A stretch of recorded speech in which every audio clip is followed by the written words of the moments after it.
see you. Thank you. And it's always Wednesday when you're here too. It is. Happy Wednesday. Someday, like, you should just randomly show up on a Thursday. Everyone would be, I mean, it's all the town would be talking about. The world would blow up. They all right. would. So, what are we making today? We're going to make a cobbler today. Yeah. Peaches and blackberries. Of course, you could use whatever fruit you like. But we are, of course, you know, the kids are out of school and we are in summer, and a lot of people are, you know, going to family reunions and doing a lot of different things. And this is a perfect dessert because it doesn't have to stay refrigerated. So, you know, you could take it somewhere and not have to worry about it. So do you mainly feed your kids cobbler in the summertime when they're off for summer break? Just nothing but a steady diet of cobbler? That's actually a good idea. And anything that has sugar, and so maybe that's a good idea. I could just like get this pan out and I'm like, yeah, go, breakfast, lunch, or dinner. There you go. That's kind of how they are on cereal right now. So yes. I could just switch it to cobbler. It's probably like less sugar than the cereal I give them. Yeah, and fruit. And fruit. I like that. This is a good idea. This is a good idea. I'm glad everyone will take that home and put it to use. Correct. So, all right, so what do we need to do? We are just going to mix up our batter, and this is so super simple. I have 2 cups of self-rising flour, and I have 2 cups of sugar here. And this is, you know, if anybody, this is kind of that old recipe. They call it like 1 cup, 1 cup, 1 cup. Yeah. But I'm just doubling it. So it's like, you know, 2 cups of flour, 2 cups of sugar, 2 cups of milk, you know, and then your fruit. So it's just a really simple, you know, kind of old-timey recipe. I'm going to do half a teaspoon of cinnamon in here. And I'm just going to mix this up. And then I have 1 stick of butter just melting right there.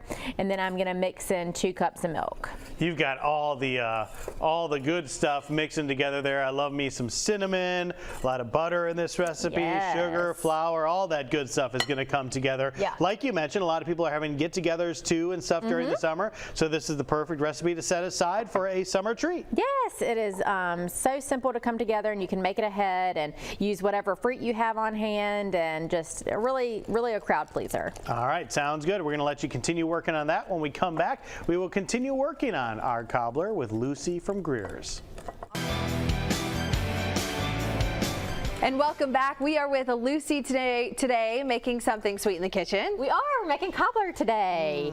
And we were talking, you know, I feel like there's all sorts of different cobblers. Yes. You know, there's cobbler with like a pie crust on top, or you kind of get into the crumble where it's kind of the fruit on the bottom and just a crumble on top, which I made a lot of crumbles on the show.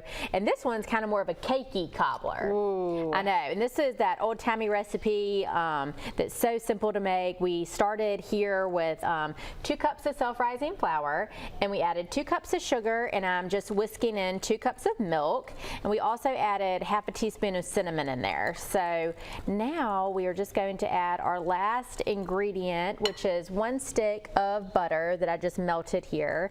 So I'm just going to whisk that in. Nothing like the smell of melted butter. I know. Like there's You're nothing so right. like it. It is. Usually I just melt it in the microwave, but something about it being on the stove right there smells so good. It does the trick, that's for sure. Yeah, I told Lucy I really like this combination. Of course, every household, every family is different, especially in the South when it comes to cobblers in the summer. But I love her ratio of fruit to like the cobbler itself, the substance in there. See, it's just evenly, it's perfect. Sometimes I add too much fruit, and sometimes I don't add enough, but this is just the right consistency for me and my house at least. Yay! What is your favorite fruit to put in? Oh my goodness. If I'm making a cobbler, I think the one I make the most is blueberry. Yeah. Because Johnny, his grandmother has blueberry bushes, and so we go and pick them, which is really nice. But I think one of my favorites has to be blackberry. Yeah. Yeah, I know. I'm the same way. Blackberry, I think, is my favorite. It's not my favorite fruit to eat raw, blackberries, but it is my favorite cobbler, which is funny. Maybe it's like the taste, or I don't know how it cooks in there. Yeah, I don't know what it is. They melt, you know, and they're not so hard. Spiro has a bunch of blueberry bushes planted in the backyard, so I'll have to do some blueberry. And my grandparents had the most beautiful blueberry bushes growing up, and we always had blueberries, and he would make muffins and all sorts of stuff. So you're right, cobbler is just like one of those things that in the summertime it's kind of comforting. Right, you know. right. So that is the mixture. This is so easy. So I'm using this is about a 9 by 13 or so. So just whatever baking dish size you have. And then if you did want to use a 9 by 9, a square, you know, it would just be a little bit thicker, of course. So just whatever, you know, whatever pan you have. So I'm just going to spray it. And then the great thing is all we're going to do is just pour this in. And then you put the fruit on top, and I just grabbed some frozen, you know, it's not quite peaches season yet. The peaches are coming, and they're going to be really, really delicious soon. But I just grabbed 1 bag of blackberries and 1 bag of frozen peaches. And when you're making the cobbler, I just grabbed those right out of the freezer. Yeah. So don't let them defrost, because we want them to keep that form, and we don't want like all like the juices to start overrunning. So just grab them right out of the freezer, and then we're gonna set them in here, and then we're gonna make just a super simple quick topping. I just learned something new because we have the blueberries frozen. Oh yeah. And sometimes I'll put them in a small pot like this with some sugar and let them boil down, which is still good, but it changes the color of the whole thing. Yeah. That's why. Yeah. So just pop them in there frozen. That's even easier. So this is a great make ahead recipe and just a crowd pleaser. So I thought it would be something, you know, kind of leading us into summer with a sweet treat. Perfect. Well, when we come back with Lucy, we are going to add all of the fruit in there, and we'll also pop it in the oven and again show you what it looks like. It looks really good. That's next on Studio 10. We are back with Lucy in our Studio 10 kitchen, continuing on with this peach and blackberry cobbler. There is the finished product. It looks so good. Lucy, George, our maintenance guy, has been not leaving us alone about this. He just likes the batter of it. He does. You know, George and I have bonded over eating raw batter, such as cookie dough or biscuit dough, or any kind of, when I make the pumpkin bread in October, that is my favorite batter to eat.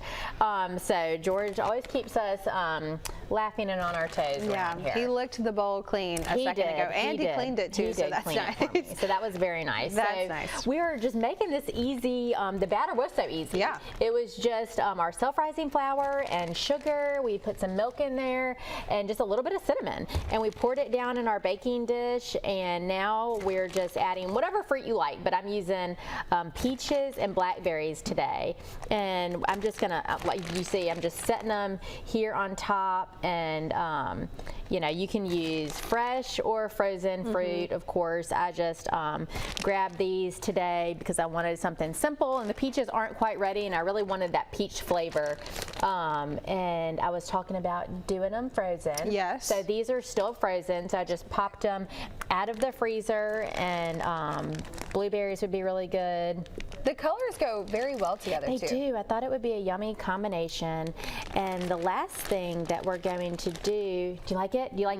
Yeah, and we were talking about the textures, different textures and styles of cobblers, and this one's on the cakey side, which the reason that I made this is we have some new team members at our store in Bay Minette. Yeah. So the Piggly Wiggly in Bay Minette closed, and we have a lot of new customers in our store, and some of their team members joined our team. And the number one thing that their customers loved out of their deli, which, you know, besides fried chicken, that's everybody's favorite, was the peach cobbler. No way. Yes. And so we started making peach cobbler the way they made it in our deli in Bay Minette to you know, make all the customers happy. And it's just this old-timey simple recipe. And so I was like, oh gosh, that sounds so good. So I'm going to share that, you know, with everybody. And we're remodeling our store. It was just a great time. We're remodeling our store in Bay Minette, and we're able to, you know, add a lot of new things and, you know, gain some new shoppers. So it's been fun to see a lot of new faces over in Bay Minette. So anyway, we love the Greer stores, and of course, if you're new to town, maybe you're just here for the week for summer vacation, you've got to stop by. It truly is a family-friendly place, a great place to get your shopping done. But it's so so Southern too. If you do want to stop by the deli, if they have it in there, the food in there is just out of this world. It is, and you know, there's so many customers that, you know, just live alone or just have two folks, and it's so nice to be able to have some, you know, Southern comforting food for them, and they come in, and you know, sometimes a lot of our customers eat with us for, you know, lunch and supper, sometimes breakfast too, so it is really nice. So this peach cobbler, I was just inspired by our Bay Minette store. Love it. So the last thing I did was I just took a tablespoon of sugar, and I just mixed 1/8 of a teaspoon of cinnamon, and I just sprinkled that over the top. And now we are just going to bake it at 350, and it's going to take about an hour. And it of course depends on the size container you have. So this is a little bit thicker than when I baked that. So anyway, you just want it, of course, set in the middle. So an hour and 10 minutes or so, and it will be ready. Easy peasy. Everyone loves it. I think you will too. Lucy, thank you so much for coming on the show today. We're going to have this recipe on our website. Give us a couple hours. It'll be on fox10tv.com.